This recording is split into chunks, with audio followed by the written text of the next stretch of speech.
This is a Hestia by Vaonis, and this is essentially a telescope that you stick your smartphone up against to provide a telescope lens for your smartphone camera.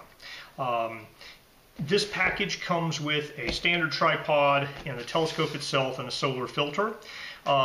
So I purchased this package used. I paid $180 on the used market for this setup. I actually was looking at the Kickstarter. I had bid on the Kickstarter, but then I retracted my bid because I decided, I wanted to go get the C-Star S50 instead. Retail, this guy costs about $399, so it's $400. And the Dwarf 2 smart telescope is right in that same price range, and it has automated tracking. So with this guy, you put your cell phone on, and it has some very fancy software that tells you where to point this, but you are in charge of manually pointing it with the tripod. And so I decided to go with the smart telescope that could do tracking.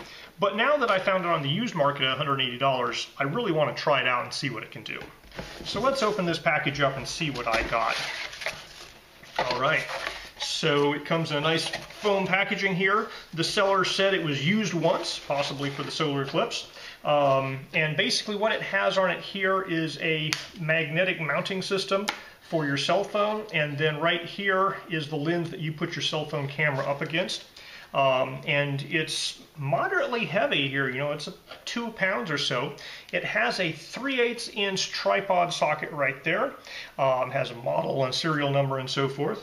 And so that is the telescope unit.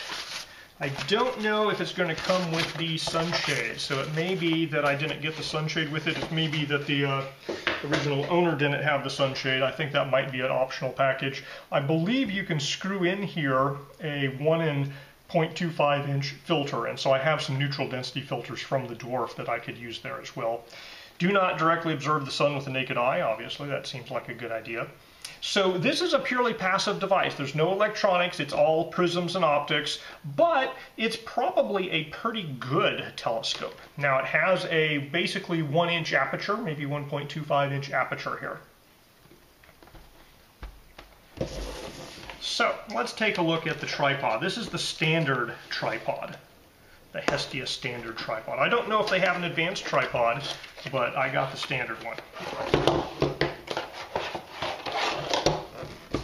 So it looks like a relatively standard aluminum tripod. It has here a 1/4 inch socket on that guy, but it has a 3/8 inch adapter up on this guy.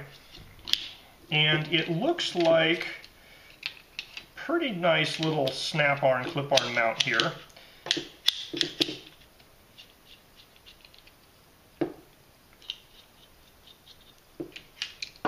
And then there's this handle, and you can adjust the placement of that guy and tighten it down here. So it comes with a head. I'm not sure if I'd call it a fluid head exactly, but it definitely pans and tilts, so an alt-azimuth head. It's relatively good motion there. And then a pretty standard looking tripod here. A little higher quality than the really cheap stuff, but not what I would call, excessively expensive or fancy. It does have 4 extension points here. It's nice and lightweight though. This I could definitely see, carrying this tripod with me somewhere. It's significantly lighter than the telescope, I would say. Maybe when I include the head here, they're getting closer to weight when I include the head here. So I did not receive any documentation in my used package, but it's pretty obvious. You screw the telescope on this tripod, you put your phone down here, and you're going to have to line up the active camera in the appropriate place. And once you have this thing set up, you can use these magnetic attachment points to kind of set it exactly where it needs to be, and it'll stay there. Now, it's not going to keep your phone from falling off if you go completely vertical, so you definitely will want to keep this thing a little bit below the completely vertical. We might be able to rig something up with a rubber band to keep the phone on. Alright, so obviously I'm going to have to wait till nighttime to really try this guy out, but let me try just sticking my camera on this guy in the daytime.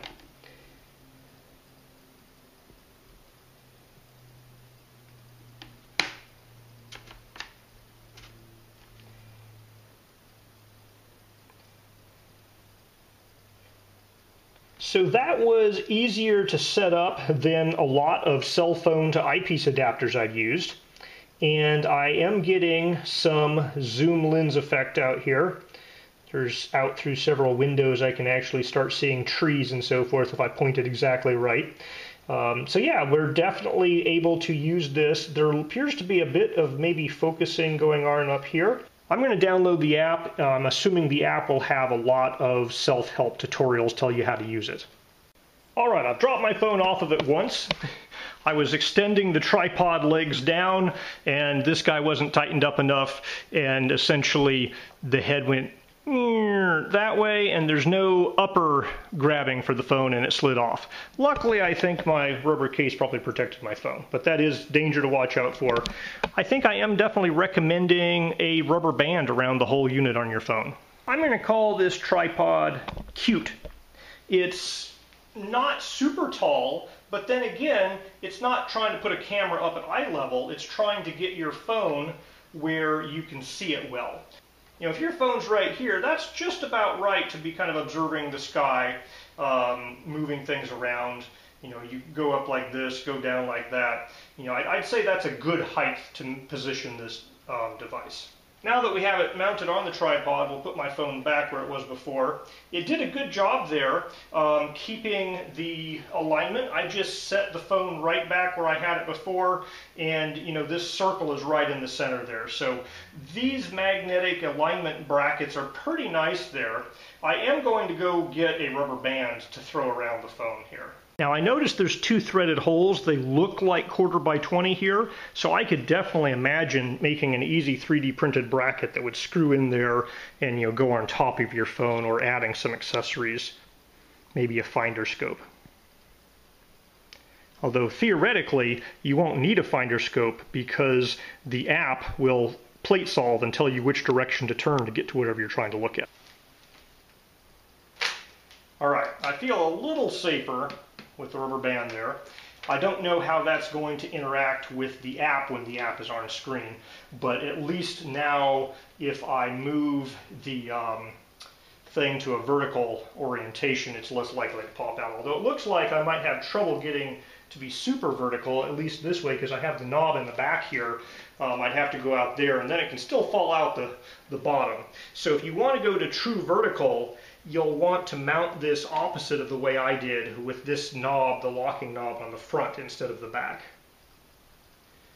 One thing about this tripod is this knob that locks the handle arm is exactly the same as that knob that controls the tension on the tilt axis here. And so I find myself turning this knob sometimes when I mean to turn that knob, and I think just a little more familiarity with the tripod would fix that issue. Alright, so even without the Hestia app for stargazing, it does a pretty good job just as a telescope for your smartphone. So, you know, there's the house over there across the lake, and then here we're seeing it on my smartphone camera display. Now it is upside down, it's not doing image direction, but that's, you know, what you'd expect from an astronomy system. Definitely fits 1.25 inch you know, filters. And so I have here a neutral density filter. This is a 1 million neutral density filter. It's from my Dwarf Lab telescope, and it's screwed on there very nicely. And so I'm going to go try out this guy with imaging the sun with that. Alright, I took this outside. To get it to point high enough up at the sun, I had to reverse the way it was mounted such that I could take this guy, those knobs are getting me again, such that I could take this guy pretty much all the way back there to point up at the sun. But once I did that, I was able to get very respectable pictures of the sun. Alright, so online documentation confirms this is how you focus it. I went out and pointed it at the sun, and I tried to focus it as well as I could to, you know, kind of maximize the clarity of these sunspots. Got pretty good views. One thing I found is that a little bit of sunlight will leak in the top edge between the camera phone and the telescope unit itself, and so I had to hold my hand like this to cast a shadow in there to get rid of glare at the top. Now there's still a little bit of haze and glare, I think caused by the neutral density filter just in general. I'm excited to load the Hestia app on my phone and try this guy out at night. So if you have an Android phone, there's a Hestia compatibility test, which maybe I should have ran before I bought the unit, but essentially it allows you to check your camera and make sure it supports all of the long exposure features that the Hestia software needs. And I expected my phone to do this because it's a relatively new phone, but you probably should check your phone before you buy the hardware to go with it. Now, the actual app used for the Hestia Smart Telescope is called Gravity, and it only has 1.6 stars on its review, so apparently people have not been happy with the software. So let's install it and give it a shot ourselves. This guy's 160 megabytes in size, so you might want to be on Wi-Fi when you're installing it. Okay, so it needs access to your camera. Gravity needs to know your position in order to compute the position of celestial objects. I tried to give it only approximate location, which should be plenty fine for calculating celestial object location, but no, it wants precise location, so you have to give it your precise location. You also have to accept their general terms of use. Now it pops up, it looks at where you are, it knows what the moon is looking like. You can flip to the sun, it'll tell you, where the sun is, so it tells you some information about that. The illumination of the moon, well, it's a full moon tonight and so forth. And so it's giving you some information about today and the night. You have various settings where you can control things. You have a camera app here where it says scan the QR code on the back side.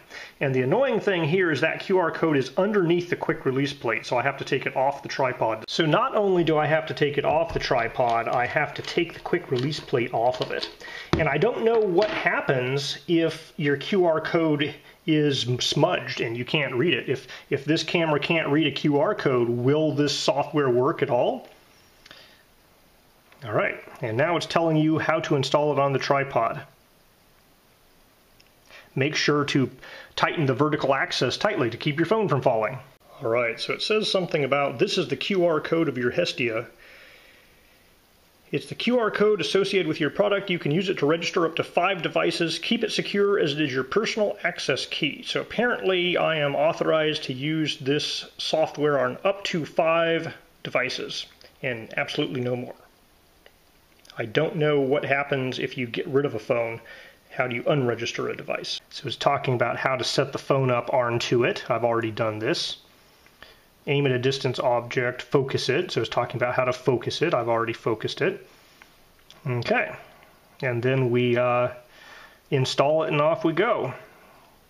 All right, it has a green circle around my eyepiece. It looks like it's installed pretty well already with where I had these things before. I'm going to hit confirm installation. So we can pick a mode. Well, there's scenery, sun, eclipse, moon, deep sky, and planet. So I guess I'm going to have to do scenery because it's daytime. If you're in scenery mode, the software automatically erects the image, so that's a little better than your default camera app. You can pick a framing of the full circle. You can do a square. You can do a small square. You can do a landscape. And you can pick photo, time-lapse. No video, so it looks like just photo and time-lapse are your options there. And you can change the exposure that's set to auto. ISO is auto, focus is 50%, so you can adjust the phone's focus manually. That's kind of interesting there, adjusting the phone's focus manually. And you can take a picture, and it says waiting for stabilization. So the waiting for stabilization is nice. It's checking to see how the image is moving around, and instead of having just a timer, it's probably saying, hey, when it gets stable enough, take the picture. So that's a little better. I had to use the auto timer, like the 3-second or 10-second timer on mine. I'm going to go try sun mode with my dwarf filter on this guy. So in the Gravity app, I was only able to view the last picture I took, but it saves them in your phone's standard, location for images. So any gallery type app that goes through will let you scan through and look at these guys.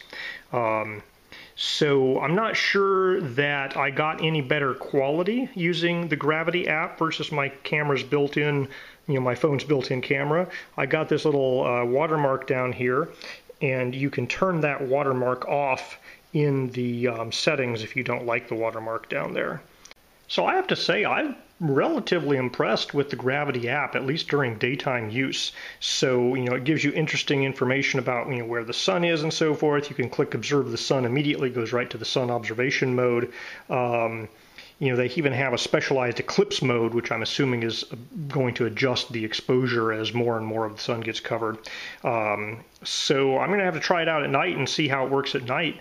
But the only knock I have against this guy right now is that the only image I can see is the absolute last image I've taken. I can't figure out like how you slide through to see other images. I can see them in my phone's standard gallery app, so I can get access to all the images I've taken, but I can only review the last one I've taken in the Gravity app. I'm starting to see why people give this a low rating.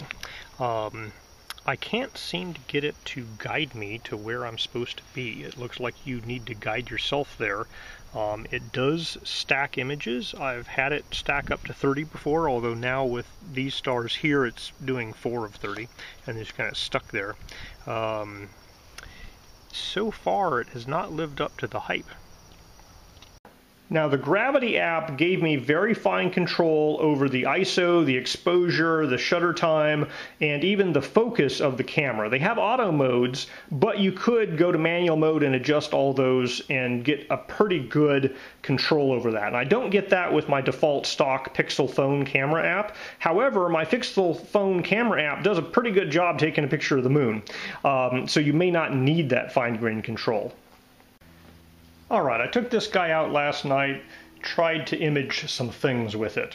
Moon worked okay. There was no real advantage from the Gravity app over my built-in Pixel phone camera app. In scenery mode, this guy erects the image properly, so that's kind of nice. I understand now why people have given this a 1.6 out of 5 star rating. If you have an iOS, Apple iPhone type product, the Gravity app there will actually recognize what point of the sky you're pointing at and tell you, hey, go left, go right, go up, go down, and get you to point at particular things that are in their catalog. It's a relatively limited catalog, but it will basically help you do kind of push to where you want to be looking at things, and it'll image things. The Android app has none of that currently. So this was a Kickstarter item. It's after the Eclipse. I bought it used. I was hoping the software would be mostly finished by now, but it's not at least not on Android. So for deep space objects, there is basically no advantage of using Gravity versus just your camera's built-in night shot mode. Now, hardware-wise, this is a nice 25x magnification telescope for your phone. There might be other software that'll work well with that. But from the, this is really more of, I think it should be more of a software product, is you have some useful software added to the hardware that allows you to stack objects, and, it directs you to where you need to point it, and then it stacks some objects and gives you a better view. I could not get the stacking to work. In a couple of cases it'd go through and it'd say that it was stacking some things, but the images really didn't look much better than just a single shot. Maybe because I wasn't pointing at the right position.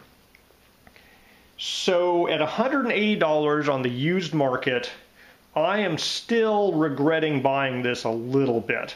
I'm not sure if I regret it enough just to put it back on eBay and sell it. I might keep it, come back in 6 months and see how the app has improved. And it is, like I say, it's a nice telescope add-on for a phone camera. It's supposedly pretty darn good optics in there. However, if you're looking to spend $400, I would strongly recommend you look at the Dwarf 2 instead. It has auto pointing, auto tracking. The software isn't quite as easy to use, but it works much better.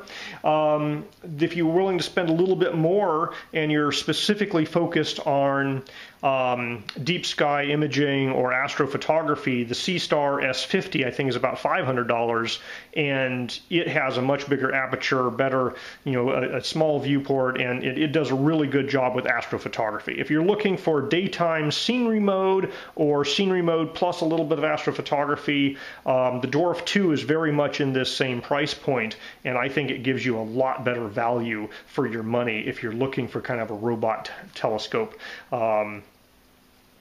So I guess on the used market, I would have felt good paying $100 for this. Paying $180 would be okay if the app did what I was expecting it to. If I had an iPhone, it'd be fine. But currently, $180 feels a little like I overpaid a little bit, especially because I didn't get a solar filter with it. I didn't get the dust cover with it. So that's my take on this. I think if you're looking for astrophotography, the C-Star S50 and the Dwarf 2 are probably both going to give you a better experience than this guy at a very similar price point.